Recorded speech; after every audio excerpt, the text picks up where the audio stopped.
उत्तर प्रदेश के उप मुख्यमंत्री दिनेश शर्मा जी का न्यूज़ नेशन न्यूज़ स्टेट पर हार्दिक अभिनंदन है। उत्तर प्रदेश में योगी सरकार के 4 साल पूरे हो गए हैं। सरकार दावा कर रही है 4 साल चहुमुखी विकास का, लेकिन जनता तक वो विकास की गूंज पहुंची है।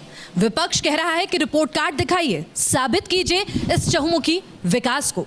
तो आज न्यूज़ नेशन न्यूज़ स्टेट अपनी इस कॉन्क्लेव के जरिए दिन भर उत्तर प्रदेश सरकार के मंत्रियों के मार्फत और साथ ही खुद मुख्यमंत्री भी मौजूद रहेंगे इस कॉन्क्लेव में, जो पेश करेंगे अपना रिपोर्ट कार्ड और साल 2022 में कैसे विरोधियों पर 21 पढ़ना है, इसके लिए क्या तैयारियां हैं, कौन से ऐसे काम हैं, उस पर भी लेखा जोखा हमारे दर्शकों के सामने और हमारी ऑडियंस के सामने पेश करने जा रहे हैं। तो लगातार न्यूज़ नेशन पर आप दिन भर देखिए हमारी ये विशेष कॉन्क्लेव। सबसे पहले हमारे साथ चर्चा करने के लिए उत्तर प्रदेश सरकार के उप मुख्यमंत्री और उच्च शिक्षा मिनिस्टर, IT, इलेक्ट्रॉनिक मिनिस्टर जो हैं, कई पदभार संभाल रहे हैं, दिनेश शर्मा जी मौजूद हैं। दिनेश जी, आपका बहुत बहुत स्वागत है। धन्यवाद आपका। दिनेश जी, आपने एक हैशटैग दिया था, हैशटैग दमदार सरकार, योगी सरकार, कामदार सरकार, योगी सरकार। तो अब हैशटैग तो चल दिया, डिजिटल वर्ल्ड में ट्रेंड भी खूब हो गया, लेकिन अगर मैं कहूँ कि जनता के बीच उस हैशटैग को थोड़ा एलैबोरेट कीजिए और बताइए 4 साल में ऐसे कौन से काम हैं 5 जिनको आप जनता के बीच लेकर जाएं कि एक बार फिर से मौका दे आपको। देखिए, योगी सरकार 4 साल अभी पूरे होने को कुछ दिन बाकी हैं। इन 4 सालों में जो यात्रा पूरी करी है, विकास की यात्रा, मैं समझता हूँ कि भारत के इतिहास में ख़ासतौर से उत्तर प्रदेश के संदर्भ में ये विगत 40-45 वर्षों में भी या आज़ादी के बाद से भी जो विकास की अवरुद्ध जो बाधाएं थीं वो दूर हुई और उत्तर प्रदेश में चहुमुखी विकास हुआ।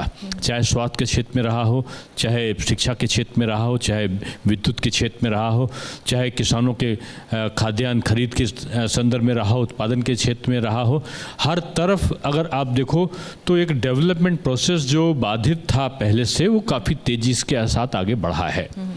और उत्तर प्रदेश में आते ही योगी जी ने जो सबसे बड़ा काम किया कि 86 लाख के आसपास जो है 36,000 करोड़ रुपया, 46 लाख किसानों के ऋण की माफ़ी का काम किया। उसके बाद जो इन्वेस्टर्स मीट की 4,68,000 करोड़ रुपए का जब MOU साइन हुआ तो विपक्षी कुछ लोग हास्यास्पद स्थिति उत्पन्न करने लगे और व्यंग करने लगे जी। लेकिन आज वही है कि आज 3 लाख करोड़ से ऊपर के जो प्रोजेक्ट्स हैं वो धरातल पर उतर आए लगे और कई लाख लोग, मैं कहूँ 35 लाख के आसपास लोगों को अप्रत्यक्ष रूप में रोजगार मिला। और ये जो ये क्रम था वो यही नहीं रुका। आप नोएडा चले जाएं, इलेक्ट्रॉनिक हब के रूप में वो विकसित हो गया। और नोएडा में अगर जाएं तो IT के क्षेत्र में भारतवर्ष का सबसे बड़ा आज अगर मोबाइल का प्रोडक्शन पूरे भारतवर्ष में जितना होता है तो अकेले उत्तर प्रदेश उसका लगभग 75 से 80% उत्पादन उत्तर प्रदेश में हो रहा है। आज चीन से तमाम उद्योग निकल के बाहर गए कोरोना के संक्रमण के दौरान, उनमें से तमाम उद्योग भारतवर्ष आए और भारतवर्ष में भी उत्तर प्रदेश में आए। क्यों आए? क्योंकि यहाँ पर शुचिता थी, पारदर्शिता थी, अपराधों पर नियंत्रण था और एक ईमानदार सरकार काम कर रही थी। इससे आकर्षित होकर उदाहरण के तौर पे अभी कुछ दिन पहले 5,000 करोड़ रुपए का इन्वेस्टमेंट किया है, जो इक्विपमेंट, मोबाइल का इक्विपमेंट बनाने वाली कंपनी है, चाइना से आई और यहाँ पर लगाया। अभी डाटा सेंटर हमारा भारत का सबसे बड़ा डाटा सेंटर हमारे उत्तर प्रदेश में लग गया, उसका हम लोगों ने इनॉग्रेशन किया। तो ये जो व्यवस्थाएं हैं, तमाम मोबाइल की बड़ी बड़ी कंपनियां हमारे वहाँ आके उन्होंने काम शुरू किया, इनक्यूबेटर्स लगे, स्टार्टअप के तमाम जगह पर हमने उसको प्रारंभ किया। तो यानी आप कह रहे हैं कि आपने काम भी किया है और रोजगार भी दिया है, इंफ्रास्ट्रक्चर भी डेवलप किया है और ये रोजगार क्या जनता के बीच तक पहुंचा है, उसको आप 2022 में जनता आपको कसौटी पर परखेगी। विपक्ष अपने आरोप लगा रहा है, लेकिन रिपोर्ट कार्ड यहाँ पर दिनेश शर्मा जी ने सरकार का यहाँ पर रखने की कोशिश की है। दिनेश शर्मा जी, क्योंकि आप उच्च शिक्षा, IT, इलेक्ट्रॉनिक कई पदभार जो हैं वो देखते हैं और कोरोना काल में और उत्तर प्रदेश के लिए अगर मैं कहूँ तो यकीनन शिक्षा एक बड़ी चुनौती थी। उत्तर प्रदेश की शिक्षा प्रणाली को लोग संशय की नज़र से, सवालों की नज़र से देखते थे और आपने हाल फिलहाल में ये बयान दिया कि उत्तर प्रदेश के लिए शिक्षा के लिहाज से ये स्वर्णिम काल है। कैसे?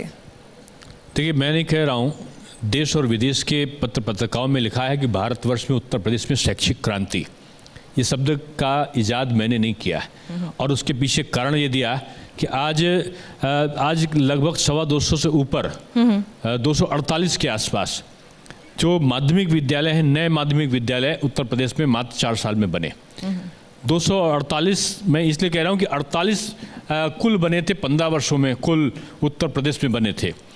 205 के आसपास हमने बनाए थे अभी, और कुछ और इस साल नहीं बन रहे। 248 के आसपास हमारे कुल हो जाएंगे इस साल का अगर मिला लेंगे। और 15 सालों में जो विपक्ष की सरकारें रहीं उनमें कुल 48 विद्यालय माध्यमिक में बने। आज हम 79 महाविद्यालय 4 वर्षों में राजकीय के, गवर्नमेंट के जो है हायर एजुकेशन में बना चुके हैं।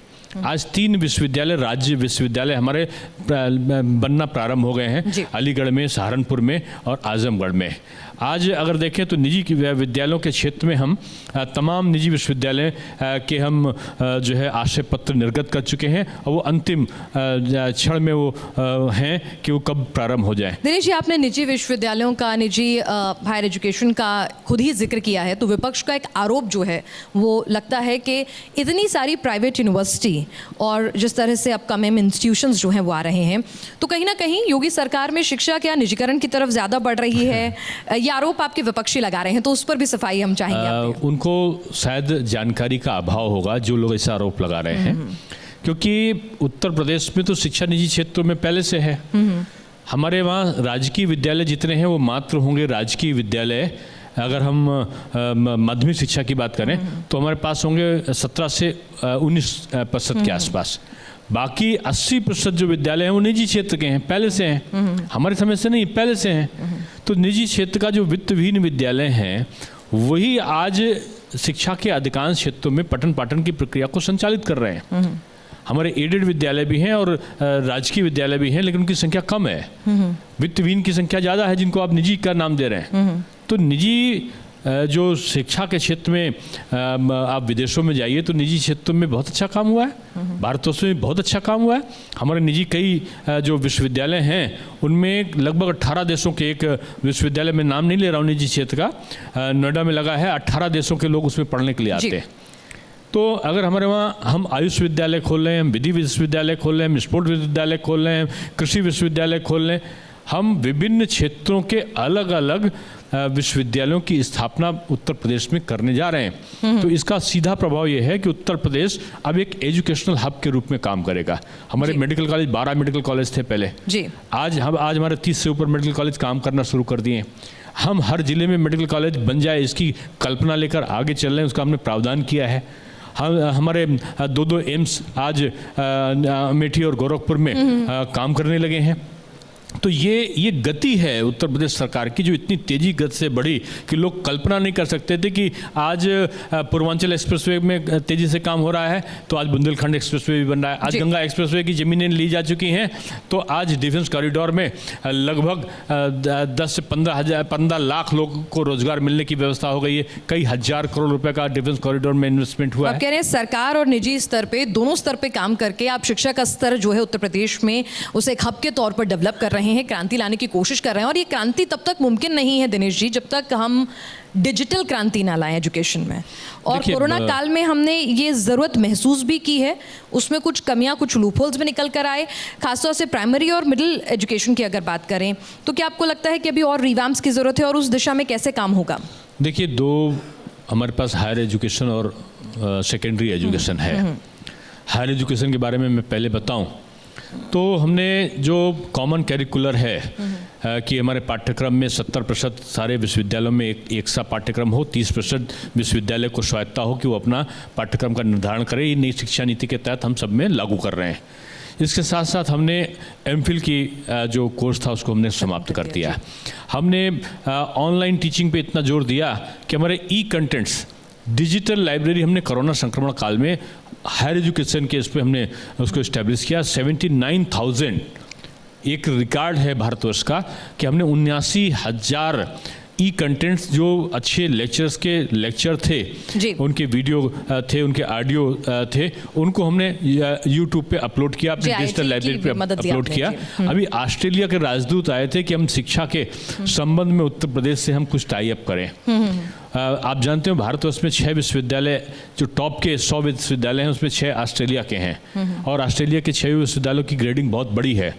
उनके राजदूत का सीधे से कहना था कि आप अपनी जो डिजिटल लाइब्रेरी है वो उसका टाई अप हमारे उन विश्वविद्यालयों के साथ में करिए, जिससे आपकी ई कंटेंट जो आपके लेक्चर्स हैं उनको वो उनका लाभ ऑस्ट्रेलिया के लोग उठा सकें।